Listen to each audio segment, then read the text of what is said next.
देशाच्या राष्ट्रपती महामहिम द्रौपदी मुर्मू आजपासून 3 दिवसांच्या महाराष्ट्र दौऱ्यावर आहेत. सध्या त्यांचं मुंबईत आगमन झालं आहे. नागपूरसह संतनगरी शेगावात त्या संत गजानन महाराजांचं दर्शन घेणार आहेत. राष्ट्रपती द्रौपदी मुर्मू यांचं मंगळवारी मुंबईत आगमन झालं. राज्यपाल आचार्य देवव्रत आणि मुख्यमंत्री देवेंद्र फडणवीस यांनी त्यांचं मुंबईतील विमानतळावर स्वागत केलं. मुंबईसह नागपूर आणि शेगावात राष्ट्रपती यांचा नियोजित दौरा आहे. बुधवारी द्रौपदी मुर्मू यांचं नागपुरात आगमन होणार आहे.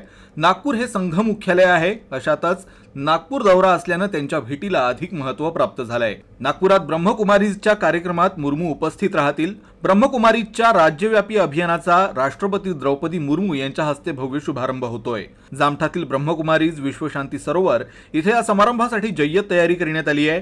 विभागीय आयुक्त विजयालक्ष्मी बिद्री यांच्या अध्यक्षतेखाली राष्ट्रपती यांच्या दौऱ्यासंदर्भात संपूर्ण आढावा घेण्यात आला असून शासकीय यंत्रणांना योग्य ती दक्षता घेण्याचे निर्देश देण्यात आले आहेत. त्यानंतर शेगावात होणाऱ्या राष्ट्रीय आरोग्य मेळा या कार्यक्रमाचं राष्ट्रपतींच्या हस्ते उद्घाटन होणार आहे. तसंच शेगावाचे संत श्री गजानन महाराज यांचं दर्शन घेऊन इथल्या 20व्या मैदानाचंही उद्घाटन राष्ट्रपतींच्या हस्ते होणार आहे.